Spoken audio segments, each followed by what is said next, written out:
Selamat pagi, Mbak Ayu. Terima kasih atas kehadirannya dalam diskusi kita hari ini. Selamat pagi Mbak Resti. Senang sekali bisa berdiskusi tentang isu penting seperti kejahatan cybercrime di Indonesia ini. Nah, belakangan ini kan kasus-kasus cybercrime di Indonesia tuh semakin meningkat ya, Mbak.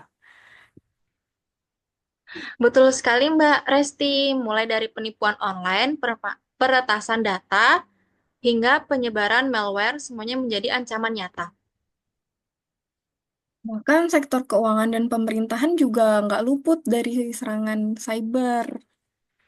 Ya, dan itu sangat mengkhawatirkan, apalagi dengan meningkatnya digitalisasi dalam berbagai aspek kehidupan. Nah, kalau menurut Mbak Ayu nih, apa sih penyebab utama tingginya tingkat kejahatan cyber di Indonesia? Ada beberapa nih Mbak, salah satunya adalah rendahnya literasi digital pada masyarakat kita ini.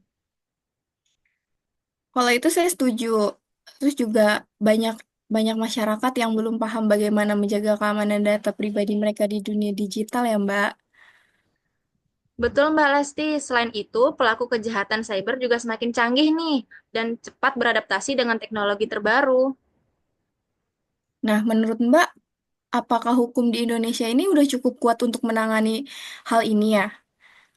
Hukum kita sudah memiliki payung seperti UU ITE, tapi memang perlu diperbarui dan disesuaikan dengan tren kejahatan cyber yang terus berkembang.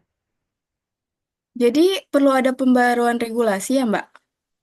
Betul, selain itu aparat penegak hukum juga perlu ditingkatkan kapasitas dalam bidang forensik digital nih.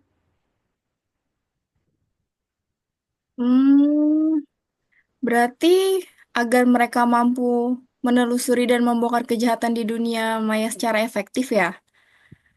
Betul sekali, dan jangan lupa kolaborasi internasional juga sangat penting, karena pelaku kejahatan cyber seringkali lintas negara.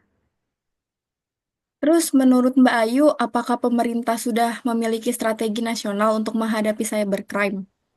Sudah ada beberapa inisiatif seperti pembentukan BSSN, Badan Cyber dan Sandi Negara, tapi masih perlu penguatan koordinasi antar lembaga pada pemerintahan, Mbak. Lalu, kalau peran swasta dan masyarakat, apakah penting dalam menangani kejahatan cyber ya?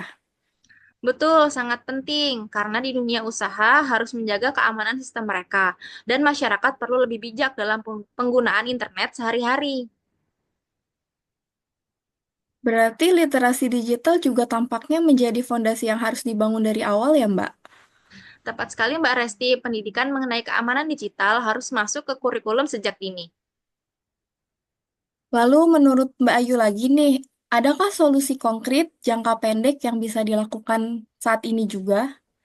Edukasi publik secara masif, pelatihan untuk aparat, serta peningkatan sistem keamanan data di instansi pemerintah merupakan salah satu solusi yang dapat dilakukan oleh pemerintah saat ini. Berarti itu langkah-langkah yang realistis dan strategis. Betul sekali Mbak, kita juga bisa melakukan kampanye bersama, misal dengan media untuk menyebarkan informasi tentang bahaya cybercrime itu sendiri.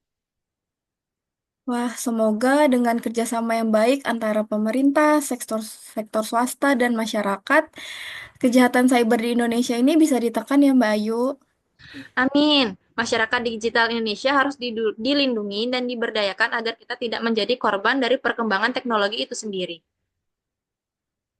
Terima kasih atas pandangannya, Bu Ayu. Diskusi ini sangat mencerahkan tentang dunia cybercrime.